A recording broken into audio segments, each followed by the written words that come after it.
Hello, I'm continuing my Superman reviews with Superman 4, The Quest for Peace. Now, The Quest for Peace is the fourth film in the Christopher Reeve Superman series. However, if you count the movie Supergirl, which came out in between both Superman 3 and this, then technically this would be the fifth film in the Christopher Reeve Superman series, because the movie Supergirl was actually supposed to be set in the same continuity as these movies.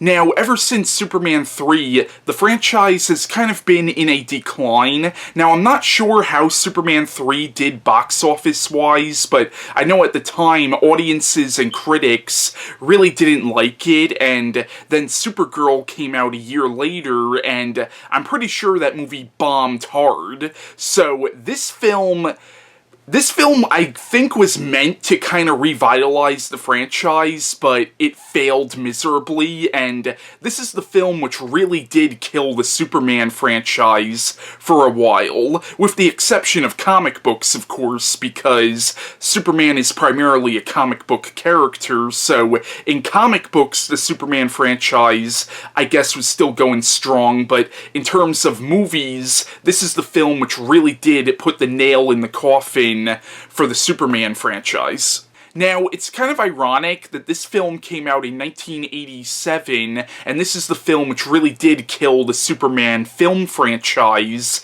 and 10 years later, in 1997, Batman and Robin would come out, and that's the film which really killed the Batman franchise, at least in terms of film. It's just kind of ironic that within 10 years of each other, those two movies would come out. Now, I've heard that there actually was a lot of studio interference with this movie. Now, the movie probably would have sucked regardless, I mean, who knows, but apparently there was actually 45 minutes cut out of this movie. Now, the film was put out by Canon, and at the time this movie was coming out, Canon was pretty much going bankrupt at the time. Like, right around the same time they released the movie Masters of the Universe, which is the film which really kind of crippled them as a company. I personally love Masters of the Universe, but mainly for nostalgic reasons, but that's the film which really did it really kind of killed Canon as a company. Now, I'm not sure if this film came out before or after Masters of the Universe, but I think the reason there was so much studio interference at the time was because Canon was pretty much going bankrupt at the time this movie was being made. Now, from everything I've heard, apparently this was kind of a vanity project for Christopher Reeve. Like, he actually co-wrote the script for this movie, and he also, from what I heard, actually did some, I guess you could say, backseat directing.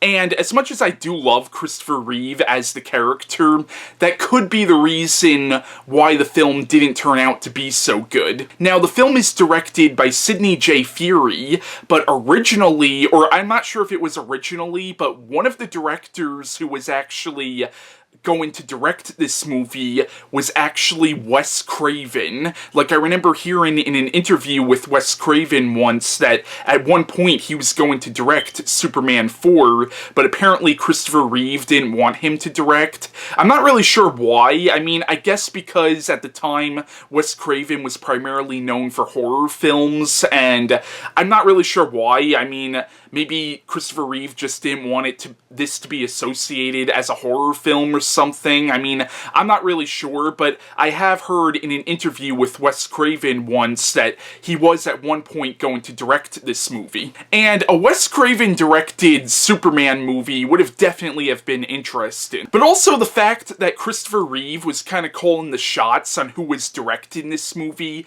kind of shows you how much of a vanity project for Christopher Reeve this actually was. Now, Superman 4 is a pretty bad movie. I'm not gonna lie, it's a pretty bad film. It's a mess of a movie, and one of the worst things about this movie, for me personally, is the fact that this film actually has a lot of really good ideas, but it completely wastes those good ideas, and also, it's a lot of good ideas, but all thrown into one movie. Like, in the film, there's a lot of political and social commentary on the nuclear arms race that was going on between the Soviet Union and the United States during this time period. This, of course, was the 1980s, which was at the tail end of the Cold War, and the Cold War was really starting to kind of heat up at this time, and a lot of people at this time thought that nuclear war between the United States and the Soviet Union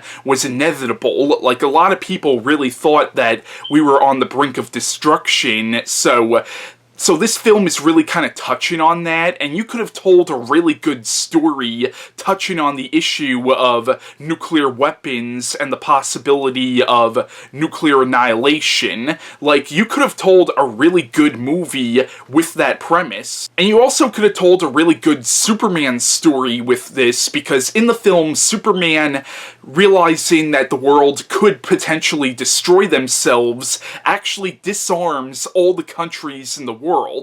Now, everybody seems cool with that in the movie, but you could have told a really good story about Superman kind of thinking, should I really do this? Because if I do this, I'm kind of going against everything I believe in, and I'm kind of becoming a dictator, and you could have told a really good story about Superman having this, like, moral dilemma where he's trying to figure out if he should disarm the world or if he shouldn't, because is it really his place to make that decision? Once again, you could have told a great story with that, but it's just wasted in this movie, because when Superman disarms all the countries in the world, everybody's cool with it. They're all clapping like, yay, he took our nuclear weapons. So the film was going for some really good political and social commentary, and there's also the chance to tell a really good Superman story, but ultimately all that stuff is kind of wasted, and in the film there's a lot of really unnecessary comedy in it. And overall, the film just doesn't work. Now, the plot of Superman 4, The Quest for Peace, is basically the nuclear arms race between America and Russia is really starting to heat up, and Superman is becoming increasingly concerned that the world could be on the brink of destruction, and he's worried that the same thing that happened to Krypton could happen to his adopted world. So eventually in the movie, Superman takes it on himself to take all the nuclear weapons of the world and throw them into space, throwing them into the sun. So he disarms every country in the world and pretty much rids the planet of nuclear weapons. And everybody's cool with this, with the exception of these nuclear arms dealers. And what happens in the movie, there's a certain point where Lex Luthor escapes from jail with the help of his nephew, and basically in the film, Lex Luthor manages to get his hands on some of Superman's DNA, and he ends up cloning he basically creates an evil version of Superman from Superman's DNA, and it's supposed to be a Superman clone, only it looks nothing like Superman, and in the film, this character is called Nuclear Man, and he gets his power from the sun, and basically in the film, Superman has to stop Nuclear Man. And in the film, there are all these subplots, like, there's a certain subplot in the film about this asshole who buys up the Daily Planet, and he's trying to turn it into a tabloid magazine, and that guy's daughter ends up falling in love with Clark Kent, and in the film, Clark Kent and the daughter of this guy develop a romantic relationship. So yeah, Superman 4, The Quest for Peace is really a terrible movie. It really is. I mean, once again, it has a good idea to it. Like, I like the whole idea of it being about the nuclear arms race, and Superman, like, in the film, even at the end, Superman does say, okay, it's not my place to decide whether the world has world peace or not, and they should have touched on that more, because I feel like there was a great opportunity to tell a story about Superman kind of questioning the ethics of what he does, and questioning whether he should disarm the world or not, because, once again, since he's not really from this world, since he is an alien, is it really his place to make these decisions? And, once again, you could have told a great story with that, but they really don't. You also have Nuclear Man, who is a freaking ridiculous villain. Like, he's one of the stupidest Superman villains I've ever heard of, and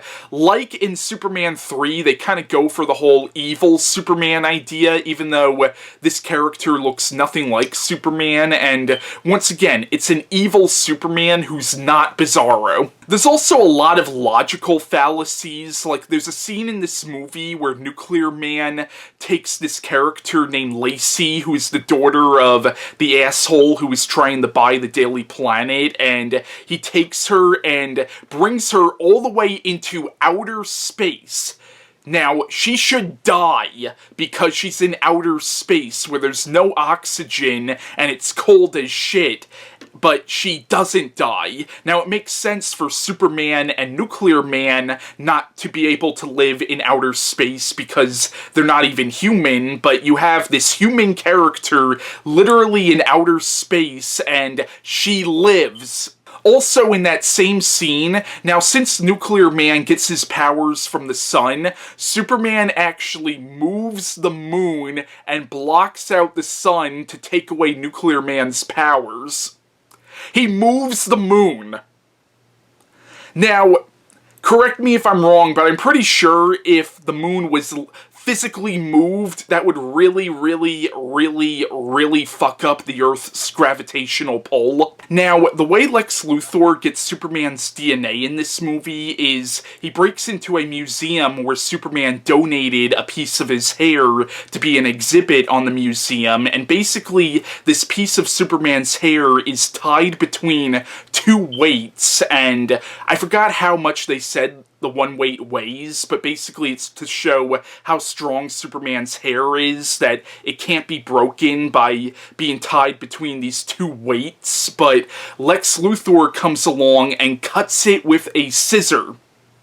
Okay, you have like a freaking, like, 2-ton weight hanging from Superman's hair, and you're able to cut that with a scissor. Now, there's a lot of really stupid shit in this movie. Now, granted, there was some goofy stuff in the first two Superman movies, but at least the first two Superman movies had enough character drama in them to make the goofy stuff in those movies forgivable, and also the goofy stuff that was in the first two Superman movies was very much done on purpose, and the goofy stuff that's in this movie might have been done on purpose, it's just really fucking stupid. Also, when you think about it, Superman's kind of an asshole to Lois Lane in this movie, because now Lois Lane figured out who Superman was, that Clark Kent was Superman in Superman 2, but at the end of Superman 2, now in the theatrical version of Superman 2,